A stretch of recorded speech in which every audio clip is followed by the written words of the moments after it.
ان نعمتوں کے بارے میں نقصان اور خسارہ، ان نعمتوں کی ناقدری اور نقصان کے حامل ہیں۔ بہت زیادہ لوگ نقصان پاتے ہیں ان دو نعمتوں کے بارے میں، جبکہ وہ انتہائی اہم نعمت۔ وہ کون کون سی نعمت ہے؟ الصحت والفراغ، ایک صحت اور ایک فراغت۔ صحت اور فراغت کے لمحوں کو بہت زیادہ لوگ ضائع کر دیتے۔ جب صحت نہیں رہتی تو اس وقت قدر ہوتی ہے صحت، جب وقت ہاتھ سے نکل جاتا ہے تو پھر انسان وقت کا طالب ہوتا ہے کہ میرے پاس وقت ہوتا تو میں یہ بھی کر لوں، اور اس کا شدت سے احساس اس وقت ہوگا جب آخری سانسیں اکھڑ رہی ہوں، اور پھر بندہ تلیاں ملے گا، ہاتھ ملے گا، کاش کہ مجھے چند لمحے ہی دے دیے جائیں اور میں اپنی زندگی کو سنوار لوں، لیکن اس وقت ہاتھ سے نکل چکا ہوگا۔ آج موقع ہے، فرصت کے لمحے ہیں، ان کو غنیمت سمجھ لیا جائے۔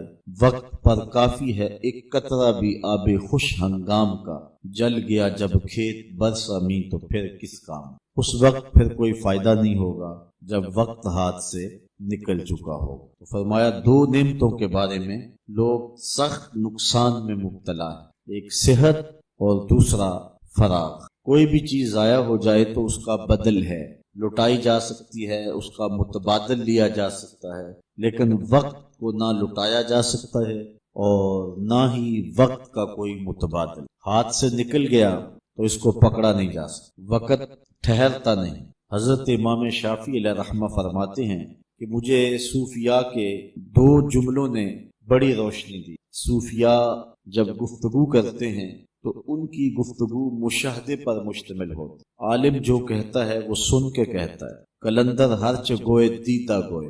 اللہ والے جو کہتے ہیں وہ دیکھ کے کہتے ہیں، ان کے تجربات گہرے ہوتے ہیں۔ حضرت امام احمد بن حنبل رضی اللہ تعالی عنہ اتنے بڑے عالم ہونے کے باوجود حضرت بشر حافی کے پیچھے بھاگتے تھے، تو کسی نے ان کو کہا کہ آپ اتنے بڑے عالم ہیں اور حضرت بشر حافی کے پیچھے بھاگتے ہیں، تو حضرت امام احمد بن حنبل فرمانے لگے کہ احمد بن حنبل جس رب کو مانتا ہے بشر حافی اس رب کو جانتا بھی ہے۔ میں تو صرف مانتا ہوں لیکن وہ اسے جانتا بھی ہے، اس لیے صوفیاء کے جو مشاہدے ہوتے ہیں وہ بڑے گہرے ہوتے ہیں۔ تو امام شافعی علیہ رحمہ فرماتے ہیں صوفیاء کی دو باتوں نے مجھے بڑی روشنی دی ہے، ان میں سے ایک بات کہ الوقت سیف قاطع، کہ وقت کاٹنے والی تلوار ہے۔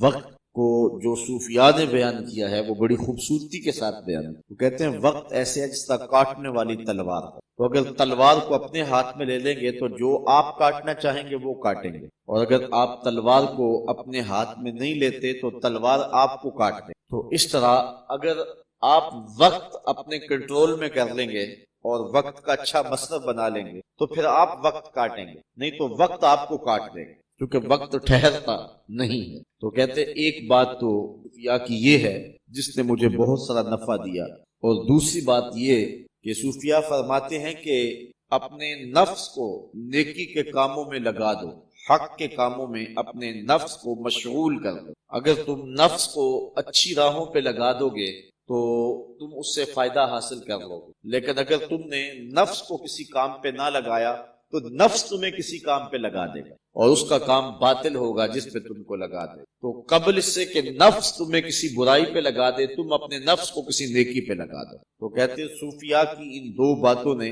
مجھے بڑا ہی فائدہ دیا۔ تو وقت جو ہے یہ ایک تلوار ہے جو کاٹ کے رکھ دیتی ہے، اگر اس تلوار کو آپ اپنے ہاتھ میں لے لیں تو پھر حالات کی سنگینیاں کاٹ لیں گے، پھر دکھوں کا کلیجہ چیر لیں گے، پھر مشکلات اور مصائب کو کاٹ لیں گے، پھر سنگلاخ راہیں زندگی کی ان کو کاٹ کر کے آپ کامیابی کے زینے پہ پہنچ جائیں گے۔ لیکن اگر آپ وقت کی تلوار کو نہ پکڑا تو وقت کی تلوار آپ کو کاٹ کے رکھے۔ تو یہ ایک ایسا جملہ ہے جس نے وقت کی اہمیت پر جو ہے وہ خوبصورتی کے ساتھ تشریح کی ہے۔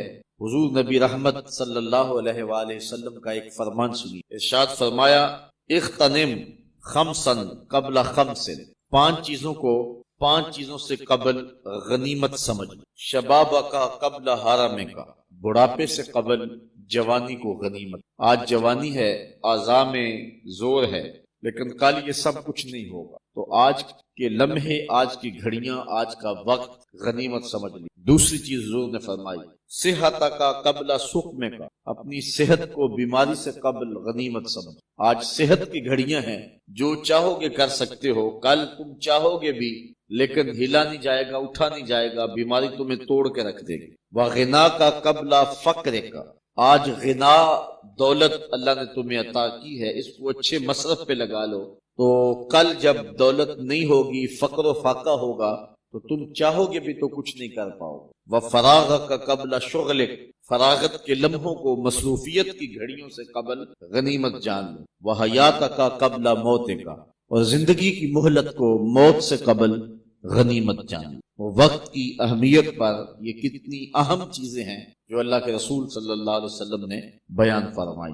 جن لوگوں نے وقت کی اہمیت کو سمجھا، انہوں نے ایک لمحہ بھی ضائع نہیں۔ آپ جانتے ہیں کہ حضور نبی رحمت صلی اللہ علیہ وسلم سے پیار کرنے والے حضور کے زمانے میں ایسے لوگ تھے کہ جنہوں نے حضور کی آ کے زیارت کی اور شرف صحابیت سے مالا مال ہوئے، اور ایسے شخص بھی تھے کہ جو حضور کے دور میں ہی تھے لیکن حضور کی زیارت نہ پا سکے۔ ان لوگوں میں ایک نام حضرت اویس کرنی رضی اللہ تعالی عنہ کا۔ ان کی بوڑھی اور نابینا ماں تھی جن کی خدمت انہیں حضور علیہ السلام کی بارگاہ میں آنے سے روکے ہوئے۔ ایک دن ماں نے اجازت دی کہ جاؤ پھر مل آؤ، اور یہ شرط لگائی کہ زیادہ دیر ٹھہرنا نہیں۔ تو حضرت اویس کرنی رضی اللہ تعالی عنہ آئے تو آقا کریم علیہ السلام کسی سفر پہ تھے۔ انہوں نے آ کے حضور کا پوچھا تو لوگوں نے بتایا کہ حضور تشریف فرما نہیں ہے۔ تو ماں کا حکم تھا، وہ رکے نہیں، پھر واپس کرن چلے گئے۔ آقا کریم جب واپس آئے تو حضور علیہ السلام لمبی لمبی سانسیں لینے لگے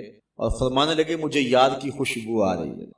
تو لوگوں نے بتایا تو حضور علیہ السلام نے اویس کا پھر تذکرہ اتنی محبت سے کیا، آقا کریم علیہ السلام نے بلکہ اپنا جبہ عطا کیا، صحیح روایات میں آتا ہے، اور فرمایا کہ کوئی اویس کو ملے اور میرا سلام دے اور یہ میرا جبہ بھی اسے دے، اور اویس کو کہے کہ میری امت کی مغفرت کی دعا کرے۔ پھر حضرت عمر اور حضرت علی المرتضیٰ رضی اللہ تعالی عنہ دونوں حضور کے وصال کے بعد حضرت اویس کی طلب میں نکلے اور جا کے انہیں ملے، اپنا تعارف کروایا، حضور کا سلام دیا۔ کہانی بڑی خوبصورت ہے ملاقات کی۔ پہلے تو حضرت اویس اپنا نام نہیں بتا رہے تھے۔ حضرت عمر نے پوچھا کہ تیرا نام کیا ہے؟ کہا عبداللہ، اللہ کا بندہ۔ تو حضرت علی نے کہا کہ وہ نام بتا جو تیری ماں نے رکھا ہے۔ تو انہوں نے پھر جو ہے وہ اپنا نام بتایا، اویس۔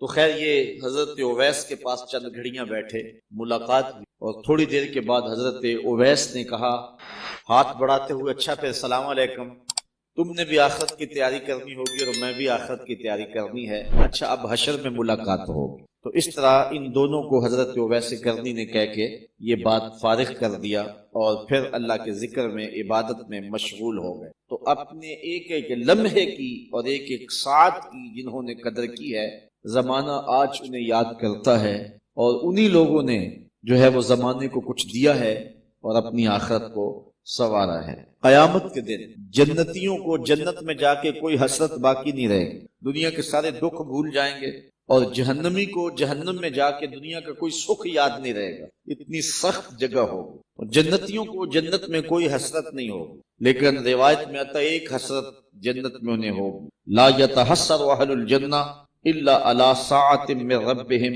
لم یذکر اللہ۔ جنتیوں کو جنت میں صرف یہی حسرت ہوگی کہ جو لمحے اللہ کے ذکر میں نہیں گزرے وہ ایسے برباد۔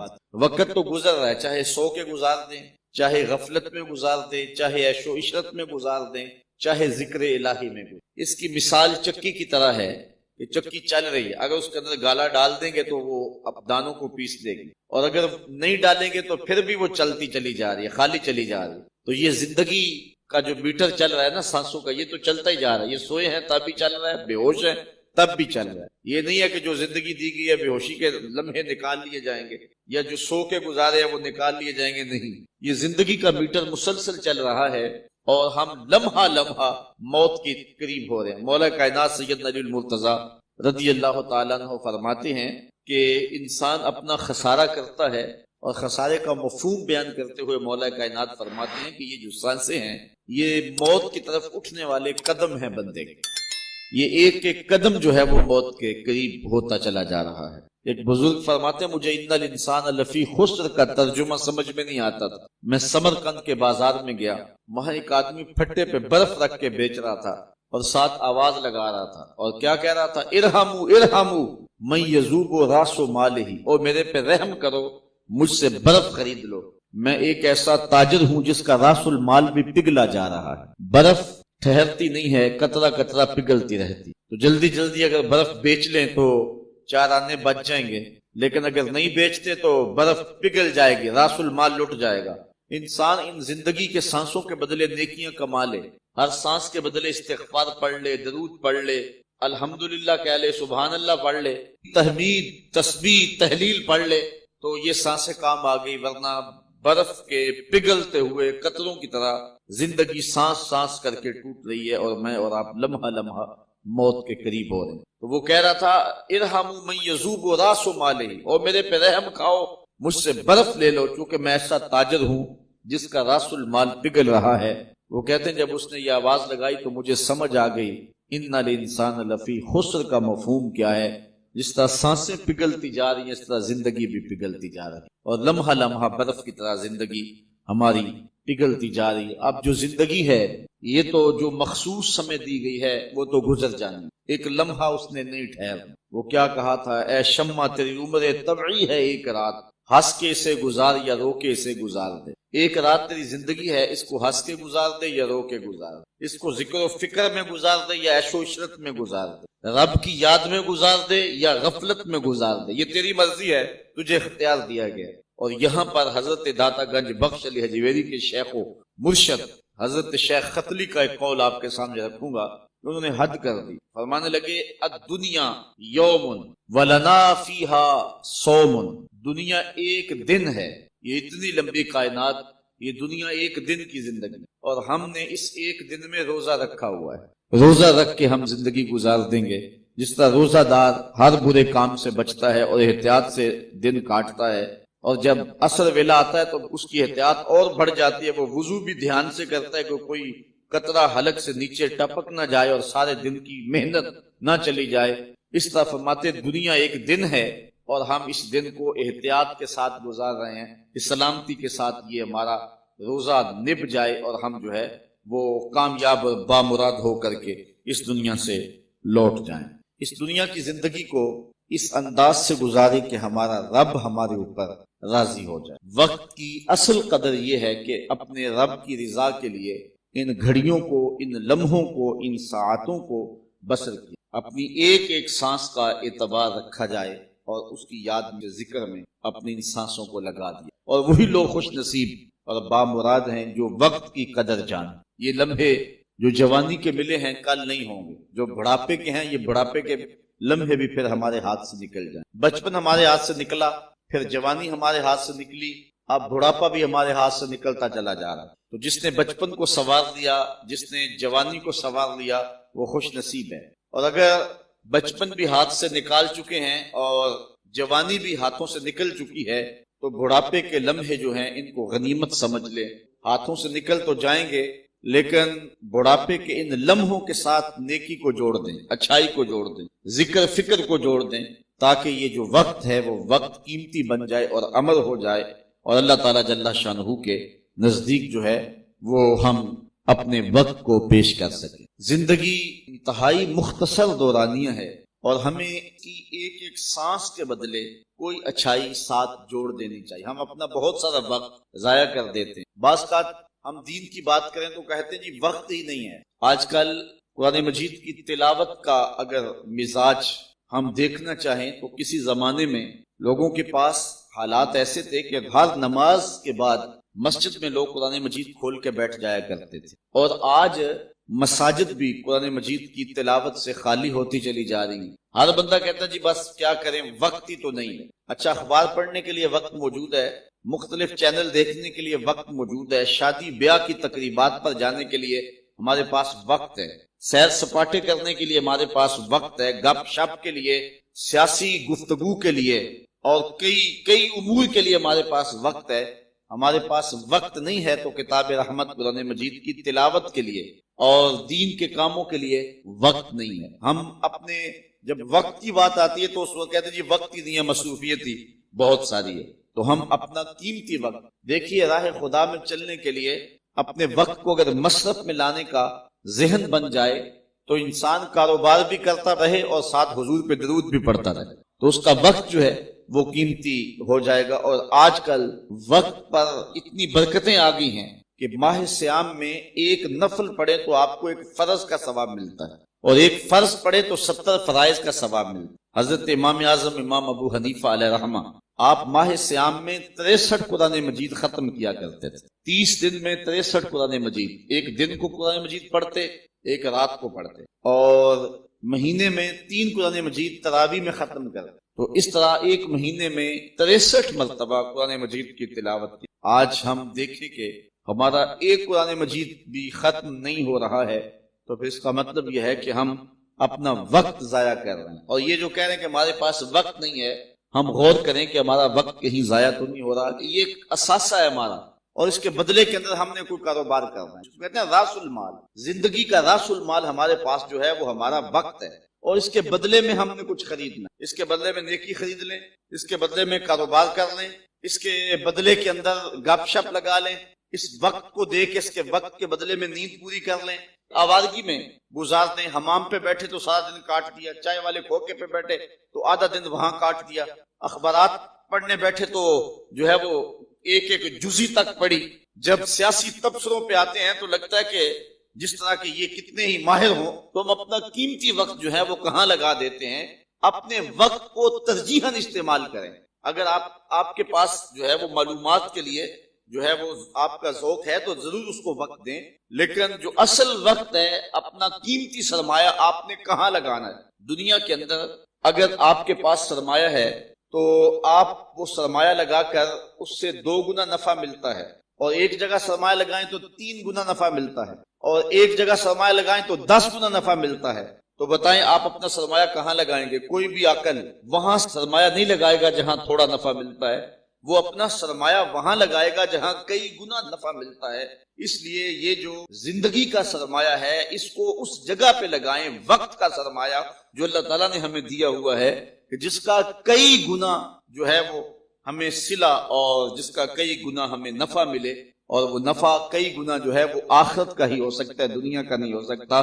اس لیے یہ سارا وقت جو دنیا کمانے کے لیے ہم نے لگایا ہوا ہے، اس کو دنیا کمانے کے لیے لگائیں، لیکن تھوڑا وقت لگائیں، زیادہ وقت جو ہے وہ اللہ کی یاد میں لگائیں۔ بلکہ اگر اس کام کے لیے، رب کی رضا جوئی کے لیے اپنے وقت کا مصرف بنانا چاہیں تو دنیا کے کام بھی نہیں رکتے، وہ ضمناً ساتھ ہوتے چلے جاتے ہیں، لیکن آپ اس وقت کو بھی قیمتی بنا سکتے ہیں۔ ہمارے ایک دوست ہیں، وہ ایک دن راولپنڈی کے سفر پہ گئے تو واپس انہوں نے مجھے بتایا کہ میں نے ایک عجیب نظام دیکھا ہے کہ جو ڈرائیور تھا وہ بالکل خاموشی کے ساتھ جو ہے وہ یہاں گوجرانوالا سے پنڈی تک کا سفر کرتا رہا، اس نے کوئی کلام نہیں کیا۔ عموماً کنڈکٹر کے ساتھ ڈرائیور کو گفتگو کرتے ہیں، لیکن اس نے نہیں کیا، لیکن مجھے محسوس ہوا جس طرح زیر لب کچھ پڑھ رہا ہے۔ تو میں جب راولپنڈی کے قریب پہنچا، فیصل آباد سے آنے والی بس تھی جس کے اوپر میں بیٹھا، تو میں نے اس ڈرائیور کے قریب ہو کر کے پوچھا کہ تو کچھ پڑھتا دکھائی دیتا ہے اور میں تجھے بولتے نہیں دیکھا۔ تو اس ڈرائیور نے کہا کہ میں خیر سے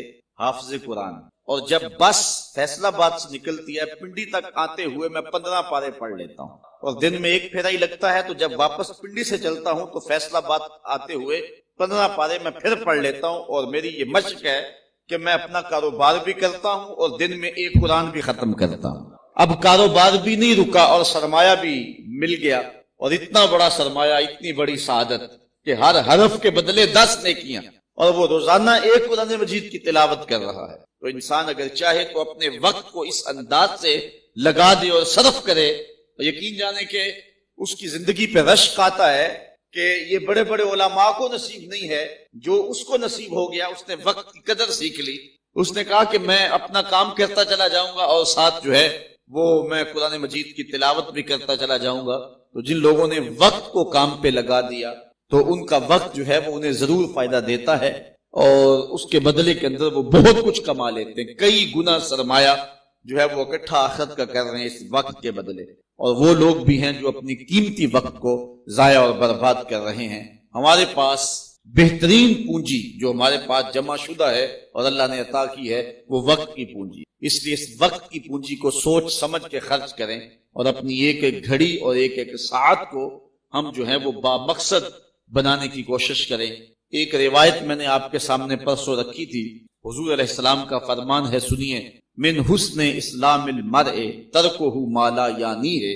حضور علیہ السلام نے ارشاد فرمایا کسی شخص کے اسلام کا حسن یہ ہے کہ وہ ہر بے مقصد کام کو چھوڑ دے، جو بھی وہ کام کرے اور جدھر بھی وہ قدم اٹھائے اور جب بھی وہ بولنے لگے تو اس کی گفتگو، اس کا اٹھنے والا قدم، اس کا عمل با مقصد، ایک ایک عمل اور ایک ایک اس کی حرکت و سکنت اور ایک ایک اٹھنے والا قدم با مقصد ہو۔ اور اگر انسان یہ مزاج اپنا بنا لے تو پھر اتنا کچھ اکٹھا کر سکتا ہے کہ جو اس کی آخری زندگی کو سنوارنے کے لیے کافی ہے۔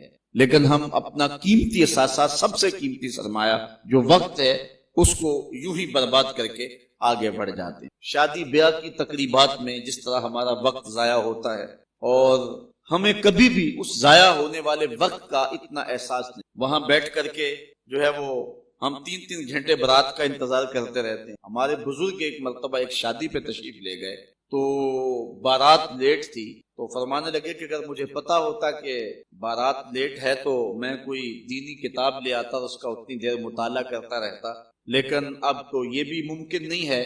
تو جو پاس بیٹھے تھے فرمانے لگے یا تو ہم بیٹھ کے اب اللہ کا ذکر کریں یا پھر ایسا ہے کہ تم مجھ سے مسائل دینیاں پوچھو اور میں اس کا جواب دوں، تمہارا وقت جو ہے اس کا بھی مصرف ٹھیک ہو جائے اور میرا جو وقت ہے اس کا بھی مصرف ٹھیک ہو جائے۔ تو لوگوں نے مسائل پوچھنے شروع کر دیے اور انہوں نے جواب دینا شروع کر دیا تاکہ جو وقت ہے اس کا مصرف ٹھیک ہو۔ علم سیکھنے سکھانے کے اندر جو 3 گھنٹے یا 2 گھنٹے جو ہے وہ ہمارے لگ جائیں اور ہم وہ 2-3 گھنٹے بار بار کبھی لوگوں کو کوستے ہیں، کبھی اہل خانہ کو کوستے ہیں، کبھی کسی طرح، کبھی سیاسی گفتگو چھیڑ کے بیٹھ کے، کبھی کسی عنوان سے چھیڑ کے بیٹھ گئے اور اپنا قیمتی وقت ضائع کرتے ہیں۔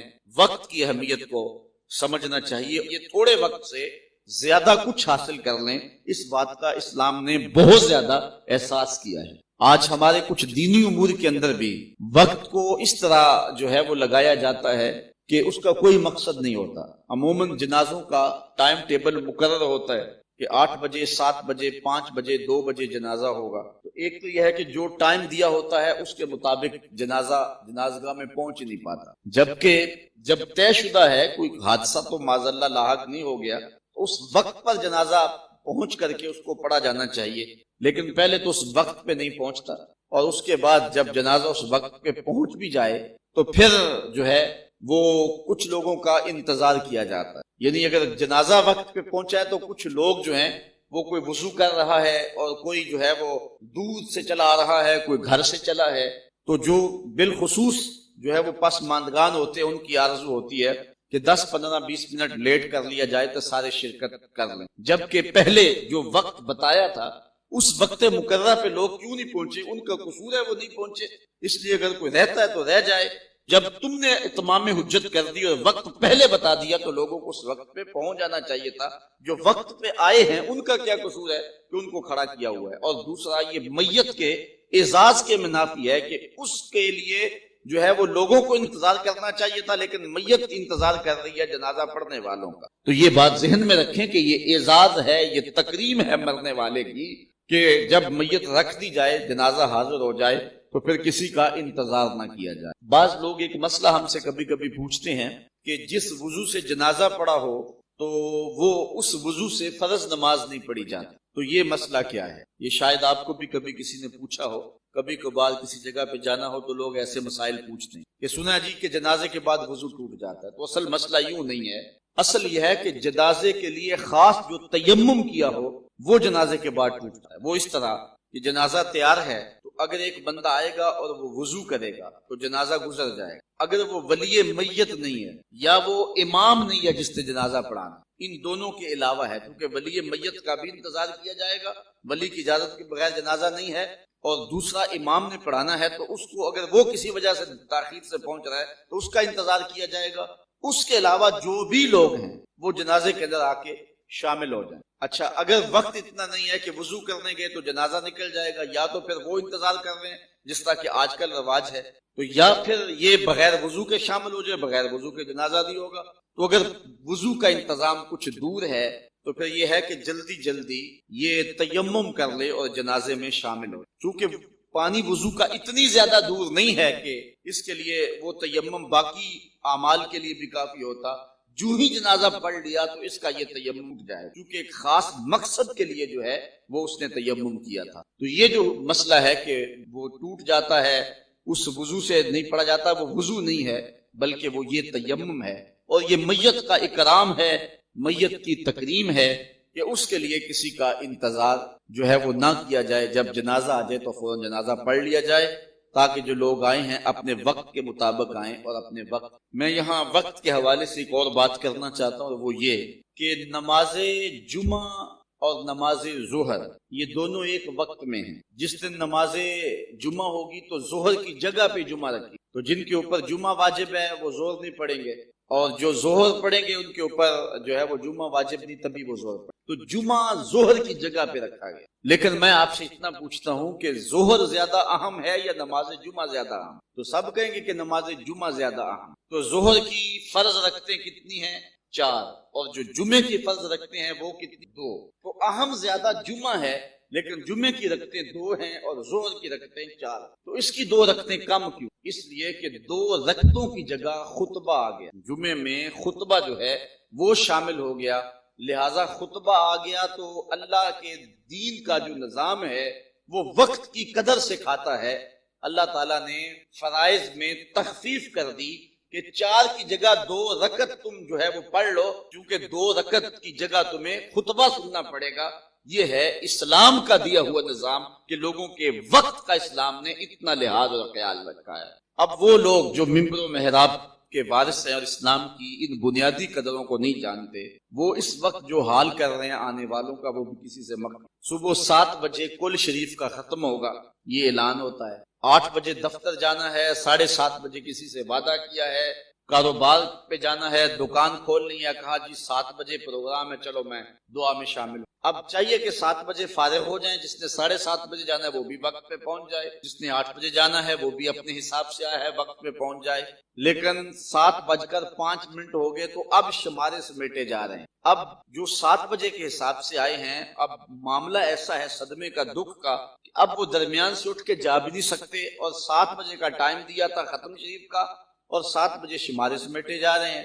اب پہلے باقاعدہ تلاوت ہوئی، حالانکہ کوئی ضروری نہیں تھا کہ اس کے لیے کوئی تقریب منعقد کی۔ پھر اس کے بعد جو ہے وہ نعت خوانی کا سلسلہ شروع ہوا۔ پھر نعت خواں بھی تو خیر سے اتنے آئے ہوئے ہوتے ہیں کہ جس کو ٹائم نہ دے وہ ناراض ہو جاتا ہے۔ پھر 2 شعر بھی کہی جائیں تو ان کا آخری شعر جو ہوتا ہے اس کے بعد بھی 15 شعر ہوتے ہیں، جو کہتے ہیں آخری شعر، اس کے بعد بھی کئی شعر ہوتے ہیں۔ اس کے بعد میاں صاحب کا کلام پڑھنا، یہ بھی جو ہے وہ ضروری ہے، ختموں کے اندر اس کے بغیر تو ختم ہوتا ہی نہیں ہے۔ اس کے بعد 2 خطباء آئے ہوئے ہوتے ہیں، ان کو ٹائم دینا بھی ضروری ہوتا ہے۔ پھر جو مائک پہ کھڑا ہو جاتا ہے وہ کہتا ہے میں جانوں اور میرا کام جانے تو تم کو تو اپنی مرضی سے چھوڑوں۔ پھر خطابات ختم ہوئے، ادھر 8:30 بجے کا ٹائم ہو رہا تھا، لوگوں کو 7 بجے کا ٹائم دیا، لوگوں نے کاموں پہ جانا ہے، گرمی کی شدت ہے، بار بار لوگ گھڑیاں دیکھ رہے ہیں۔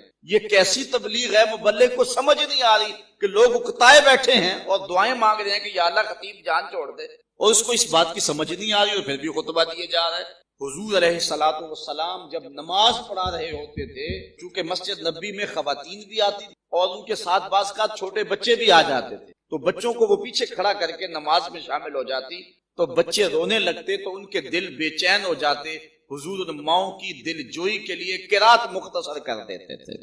اور مولوی تقریر نہیں چھوڑ رہا، اللہ کا رسول قرآن چھوڑ رہا ہے، قرآن مختصر کر دیتے تھے حضور، تاکہ ماؤں کا دل بے چین ہو رہا ہے اور وہ بچوں کے لیے تڑپ رہی۔ یہ اسلام کا مزاج ہے، یہ اسلام کا دین ہے، اسلام نے ہمیں یوں وقت کی قدر سے۔ اچھا چلو خدا خدا کر کے خطابات 8:30 بجے تک اختتام، اور وہ بھی مہربانی ہے خطیب صاحب کی، انہوں نے آدھا گھنٹہ خطاب کیا، ورنہ وہ 3 گھنٹہ خطاب کرنے کے عادی ہیں، تو چلو آدھے گھنٹے میں چھوڑ دیا 8:30 بجے۔ اب لوگوں نے شکر کیا کہ اب تو ہے جو ہے وہ 2-4 منٹ کے اندر فارغ ہو جائیں گے۔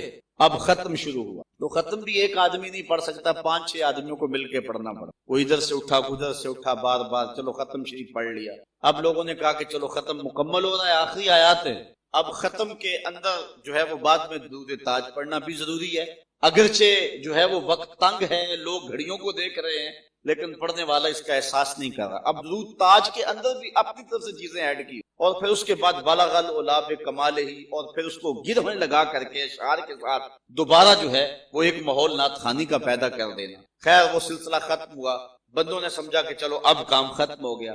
پھر جو نقیب تھے پھر وہ دوبارہ اٹھے اور انہوں نے 3-4 برقوں پر مشتمل ایک لمبا سا جس کے اوپر لکھا ہوا تھا کہ اتنی مرتبہ سورہ یاسین، اتنی مرتبہ فلاں سورت، اتنی مرتبہ اللہم اجرنا من النار، اتنی مرتبہ پارے، اتنے قرآن میں اور اتنی صورتیں اور اتنے 5 صورتیں، اس نے سب کچھ پڑھا ہے. کیونکہ میت کی روح کو اصال ثواب کرنا ہے تو اللہ کی بارگاہ میں عرض کرنا ہے تو پہلے تفصیل رب کو پڑھ کے سنا دیں کہ یا اللہ یہ ہم جو ہے وہ اس میت کے لیے اصال ثواب کرنا چاہ رہے ہیں. پھر وہ جو ہے وہ سارا پڑھ کے سنایا.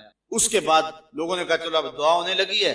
پھر وہ بولے 1 مرتبہ الحمد، 20 مرتبہ سورہ فاتحہ اول آخر درود پڑھ کے وہ بھی ملک کریں. اچھا چلو وہ بھی پڑھ لیا. اس کے بعد جو ہے وہ دعا شروع، اور پھر دعا جو مانگنے والا آیا وہ تو تازہ دم ہے، وہ تو اتنی دیر سے بیٹھ کے دیکھ رہا تھا، اس کو تو موقع اب ملا ہے، تو پھر وہ دعا میں اپنے فن کا مظاہرہ کرنا شروع کر دے. اور پھر وہ جو دعا مانگتا ہے اور اس گھر کے سارے افراد کا نام لے لے کے جو فوت ہو چکے ہیں اور پھر کیا کیا نہیں وہ کرتا. پھر دعا ختم ہوئی، بندوں نے کہا کہ اب جو ہے 9:15 بج رہے ہیں، اب ہماری جان چھوٹے گی.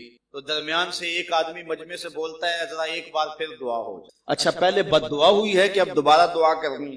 اچھا پھر دعا دوبارہ شروع ہو گئی. چلو دوبارہ دعا ہو گئی. بندوں نے کہا اب جان چھوٹ گئی. تو اب لوگ منہ پہ ہاتھ ہی پھیر رہے تھے کہ پکا سنی اٹھا 2 شعر سلام کے بھی ہو جائیں. تو مجھے بتاؤ کہ یہ کس دین کی خدمت کی جا رہی ہے؟ آج اگر کوئی ان باتوں کو کہے تو کہا جاتا ہے کہ شاید اس کا اپنا عقیدہ ٹھیک نہیں، بات عقیدے کی نہیں ہے.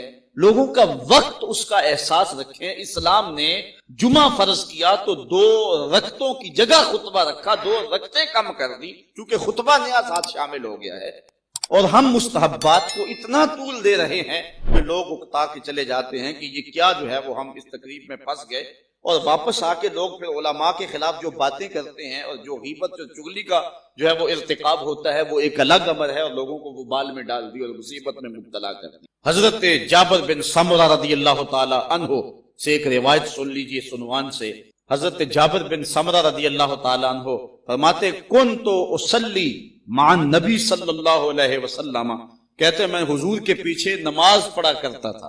فکانت صلاتہ قصدا وخطبتہ قصدا، حضور کی نماز بھی مختصر ہوا کرتی تھی، حضور کا خطبہ بھی مختصر ہوا کرتا تھا. تو یہ بات ذہن میں رکھیں کہ اسلام نے بہت زیادہ ان چیزوں کا لحاظ رکھا ہے. اپنی زندگی کو اور اپنے معاملات حیات کو جو ہے وہ اس طرح کریں کہ نہ کسی کا وقت ضائع کریں اور نہ اپنے جو ہے وہ وقت کو ضائع کریں. کبھی لاری اڈے سے نکلتا نا ٹیوٹا بھر کے سواریوں کا اور دوسری جانب سے گجرات سے آ رہا ہوتا ہے تو دونوں کی ملاقات ہو جاتی ہے درمیان میں. تو دونوں ڈرائیور کھڑے کر کے کہتے ہیں سناف ہے 26-56 کتنے گئی ہے، اور وہ سواریاں جو ہیں وہ ادھر بے چین اور مضطرب ہوتی ہیں اور وہ ان کو یہ گفتگو کی ہوئی ہوتی ہے. ان کو کوئی خیال نہیں ہوتا ہے کہ یہ بیچارے جلس رہے ہیں، سخت گرمی ہے، چھوٹے چھوٹے بچے ہیں اور یہ مصیبت نکل آئی ہے ٹیلی فون کی. یہ آسانی تو ہے لیکن عذاب زیادہ بن گیا، اور بس کان سے بندہ جان چھڑاتا ہے اور وہ بار بار کہہ رہا ہے اور سناؤ کیا حال ہے. تو یہ عجیب، وہ کہتا ہے کیا سناؤں میں تو پھنسا ہوا ہوں. اور میرے ساتھ بعض کا ایسا ہوتا ہے کہ لوگوں کا ہجوم ہوتا ہے کسی پروگرام جلسے میں اور لوگ مل رہے ہوتے ہیں اور مجھے یہ احساس ہو رہا تھا کہ بوڑھے آدمی بھی درمیان میں کھڑے ہیں، ان کو دھکے بھی لگ رہے ہیں، کہنے کے باوجود جو ہے وہ نوجوان اپنا زور دکھا رہے ہیں کہ ہم جلدی مل لیں. اور میں کوشش کرتا ہوں کہ جلدی جلدی جو ہے وہ لوگوں کو ملاقات کر لوں. درمیان میں کوئی بیرون ملک سے آئے ہوئے ملا کر کے میرے کان پہ لگاتا ہے جی یہ فلاں صاحب کا جو ہے وہ یورپ سے فون ہے، ان سے بات کرے. اب اس کو تو ماحول کا نہیں پتا کہ یہ قسمت میں پھنسا ہوا ہے، اور وہ پھر اپنی بات جس تفصیل سے کرنا چاہتا ہے وہ ایک الگ مسئلہ ہوتا ہے. تو لوگوں کے ضرر کا سبب نہ کریں، لوگوں کے جو ہے وہ راحت کا سامان پیدا. بلکہ میں یہاں آپ کو شہر اقبال میں آیا ہوں، ایک کہانی اقبال کی بھی سنا دیں. علامہ اقبال لاہور میں تھے کہ ہلال احمر کا ایک وفد ترکی سے لاہور میں آیا. تو وہاں جب ہمارے امام کے پیچھے ان لوگوں نے نماز پڑھی تو ہمارے امام نے سجدے اتنے لمبے کیے. یہاں کے ہندوستانی امام نے، اس دور میں پاکستان بننے سے قبل کی کہانی ہے کہ ترک وفد سلام پھرنے کے بعد اقبال سے پوچھتا ہے کہ یہ ہند کے امام طویل السجود کیوں ہیں، اتنا لمبا سجدہ کیوں کریں. وہ نظم ساری تو نہیں، اس کے کچھ شعر سن لیں. کہا مجاہد ترکی نے مجھے بعد نماز، اقبال کہتا ہے طویل سجدہ ہیں کیوں اس قدر تمہارے امام، کہ اتنے لمبے سجدے کہ جب سجدے میں گیا ہے تو اٹھنے کا نام نہیں لیتا. تو یہ کیا ہے، اتنے لمبے سجدے کیوں کر رہے ہیں؟ وہ سادہ مرد مجاہد، وہ مومن آزاد، خبر نہ تھی اسے کیا چیز ہے نماز غلام۔ اقبال کہتا ہے 1000 کام ہیں مردان حر کو دنیا میں، انہی کے ذوق عمل سے ہیں ملتوں کے نظام۔ طویل سجدہ اگر ہیں تو کیا تعجب ہے، ورائے سجدہ غریبوں کو اور کیا ہے کام۔ خدا نصیب کرے ہند کے اماموں کو وہ سجدہ جس میں ہے ملت کی زندگی قیام۔ اس لیے اپنے وقت کی قدر جو قوم نہیں جانتی ہے تو وہ بہت پیچھے رہ جاتی ہے۔ بحیثیت قوم ہم جس قدر اپنا وقت برباد کر رہے ہیں، وہ کہتے ہیں کہ بندہ باہر سے آیا تھا، اس نے ایک منظر دیکھا تو اس نے کہا کہ پیچھے کیوں ہے اتنی ذمہ دار قوم۔ کیا اس نے دیکھا؟ یہ شہابہ پھاٹک کی مثال لگا لیں، پھاٹک بند تھا اور لوگ جو ہے سائیکل سر پہ اٹھا کے نا تو گزر رہے تھے اور پھاٹک عبور کر رہے تھے۔ اس نے کہا یہ اتنی فاسٹ قوم ہے، اتنی تیز قوم ہے کہ گاڑی کا انتظار بھی نہیں کرتی اور سائیکل سر پہ اٹھائے، بعض ادھر ادھر سے موٹر سائیکل گزار رہے ہیں اور جو ہے وہ آ رہے ہیں، پھاٹک بند ہے تو اتنا بھی انتظار نہیں کر سکتے۔ اتنی ذمہ دار قوم، اتنا وقت کا لحاظ ہے انہیں کہ یہ چند لمحے جو ہے وہ پھاٹک کے اوپر کھڑا ہونا یہ بھی ان کو گوارا نہیں ہے۔ تو جب پھاٹک کھلا تو اس نے آگے دیکھا کہ 500 آدمی جو ہے وہ بندریا کا تماشا لگا تھا وہاں کھڑے تھے۔ اس نے کہا یہ جلدی تھی، یہ تماشا دیکھنا تھا سب نے۔ تو ہمارا مزاج یہ ہے کہ بندریا کا تماشا ہو تو 600 آدمی وہاں کھڑا ہوتا ہے اور 3 گھنٹے تک وہ مداری کہتا میں ایک تصویر دکھاؤں گا اور لوگ اس تصویر کے لالچ میں کھڑے ہوتے ہیں، پتہ نہیں کیا دکھائے گا، اور وہ تصویر دکھائے بغیر ہی جو ہے وہ مداری ختم کر دیتا ہے۔ اور ہم اتنے فارغ ہیں، یہ کبھی الیکشن کا ڈرامہ چلتا ہے تو ان سیاستدانوں کے جو الیکشن ہال ہوتے ہیں یہ ہمارے وجود سے بھرے ہوئے ہوتے ہیں، انہیں مفت کے بندے ملے ہوئے ہوتے ہیں۔ جو ہے وہ 500 آدمی ایک الیکشن ہال پہ بیٹھا ہوا ہے اور شام سے بیٹھا ہوا ہے، سحری تک بیٹھا ہوا ہے، تبصرہ کیا ہو رہا ہے جیتے گا کون ہارے گا کون، اور میاں جو بھی جیتے گا لوٹے گئی، تمہیں کیا غرض، کیا ہو رہا ہے، ہم اپنا قیمتی وقت کہاں برباد کر رہے ہیں۔ اپنے وقت کی قدر کریں، جو قوم اپنے وقت کی قدر نہیں کرتی وہ دنیا سے پیچھے رہ جاتی ہے۔ اسلام نے ہمیں وقت کی قدر سکھائی ہے۔ پھر حضور کا وہ فرمان جو حضرت امام بخاری نے کتاب الرقاق کی آغاز میں لکھا اور جس کو بنیاد بنایا اس کتاب کا کہ نعمتان مغبود فیہما کثیر من الناس، 2 نعمتیں ایسی ہیں جن نعمتوں کے بارے میں زیادہ لوگ نقصان کا شکار ہیں، الصحت والفراغ، ایک صحت اور دوسری فراغت۔ اللہ تعالیٰ فراغت کے لمحوں کو اپنی یاد سے بدلنے کی ہمیں توفیق دے اور ایک ساتھ کو با مقصد گزارنے کی توفیق عطا کرے۔ وآخر دعوانا ان الحمد للہ رب۔ آفاق کے ہر گوشے میں قرآن سنا کر دم لینا، اب رکنا نہیں، اب تھمنا نہیں، فردوس میں جا کر دم لینا، آفاق کے ہر گوشے میں قرآن سنا کر دم لینا، اب رکنا نہیں، اب بسم اللہ الرحمن الرحیم۔ ہم جہد و عزیمت کے راہی، ہم جہد و عزیمت کے راہی، منزل پہ جا کر دم لیں گے، میدان عمل میں نکلے ہیں، میدان عمل میں نکلے ہیں، باطل کو مٹا کر دم لیں گے، ہم جہد و عزیمت کے راہی، منزل پہ جا کر دم لیں گے، آفاق کے ہر گوشے میں، آفاق کے ہر گوشے میں قرآن سنا کر دم لیں گے، اب رکنا نہیں، اب تھمنا نہیں، اب رکنا نہیں، اب تھمنا نہیں، فردوس میں جا کر دم لیں گے، ہم جہد و عزیمت کے راہی، منزل پہ جا کر دم لیں گے، میدان عمل میں نکلے ہیں، باطل کو مٹا کر دم لیں گے۔ اس دارالعلوم کی ایک ایک اینٹ میں پیار بھرا ہوا ہے، درد بھرا ہوا ہے، تو اس کے لیے دعا گو رہیں، اپنے تعاون سے بھی نوازتے رہیں۔ اللہ کی توفیق سے یہ ایک مرحلہ تقریباً تکمیل کے قریب ہے۔ ہم نے چاہا یہ تھا کہ 3.5 لاکھ روپے کا ایک بما اوپر والا چھت اور فرشی لینٹر جو پڑا ہے، یہ 3.5 لاکھ روپے کا ایک بنتا ہے، تو اگر ہمیں 99 لوگ مل جائیں تو یہ سارا مکمل ہو